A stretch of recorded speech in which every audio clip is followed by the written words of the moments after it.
Okay, so let's jump right in. We have this idea of what a genius is, right? We picture this life of easy success, everyone's admiring them, but what if the reality is, well, a lot more complicated?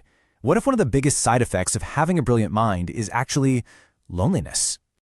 It kind of sounds weird, doesn't it? Why would the smartest people feel the most alone? Well, in this explainer, that's exactly what we're going to dig into. We're going to break down this paradox of the lonely genius and look at the surprising reasons why a high IQ can sometimes, well, push people away. We're always told that being smart is this huge advantage, and it is in a lot of ways. But there's this myth, the super popular genius who has it all figured out. And the reality? It's often way more complicated. The very thing that makes someone so brilliant can be the exact same thing that makes them feel totally isolated. All right, so let's get into our first big reason. And this is something I think a lot of us can relate to, at least a little bit, the absolute struggle with small talk. And look, what's so important to get here is that this isn't about being arrogant. It's not about thinking you're too good for talking about the weather. No, it's about a fundamental difference in what feels like a real connection. Think about it. If your brain is wired to find deep patterns and connect big ideas, then just skimming the surface, it can feel like a total waste of energy, right? Like a dead end. It's this real hunger for depth in a world that's often happy just splashing around in the shallows.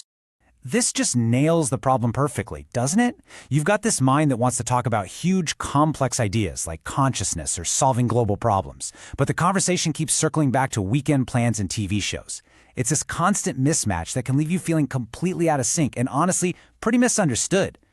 Okay, so our next point is a big one, and it's tricky because the person building the wall might not even know they're doing it. It really comes down to this. Your mind just moves faster. And that speed can create this invisible gap between you and the person you're talking to. It's not on purpose, it's just that your brain is running on a different operating system, a different clock speed.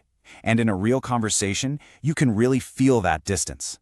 So just try to see it from the other side for a second. Imagine you're explaining something, and before you're even done, the other person has already solved the problem or pointed out all the flaws in your idea. Ouch, right? Even if they're not trying to be mean, it can make you feel kind of slow or like your ideas aren't any good. And what do people do when they feel that way? They pull back. And this all leads us to what might be the most crucial piece of the puzzle, the idea that there's more than one way to be smart.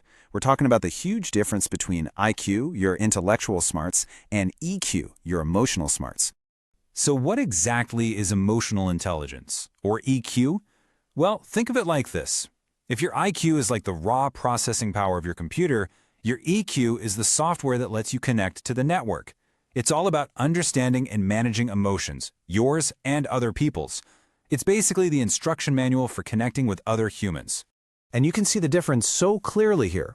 High IQ, that's your logic, your pattern recognition, your abstract thinking, awesome stuff.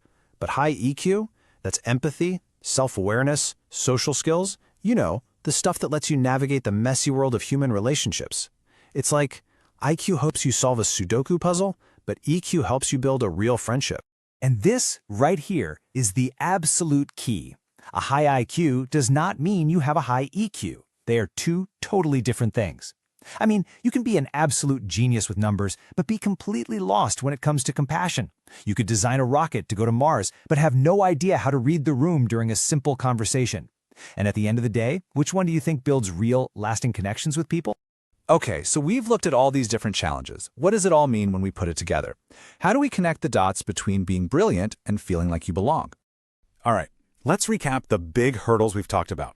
First, there's that deep need for real, meaningful conversation, which just makes small talk feel empty. Second, there's that unintentional wall that a quick mind can build, sometimes intimidating people without even meaning to. And third, and this is the big one, that potential gap between being book smart and being people smart, that disconnect between IQ and EQ. So, that leaves us with this final question to chew on. Is loneliness just the price you pay for being brilliant?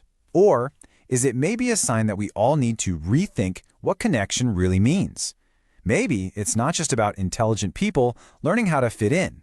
Maybe it's about all of us creating a world where deep conversations are valued and where every kind of mind has a place where it feels, truly at home.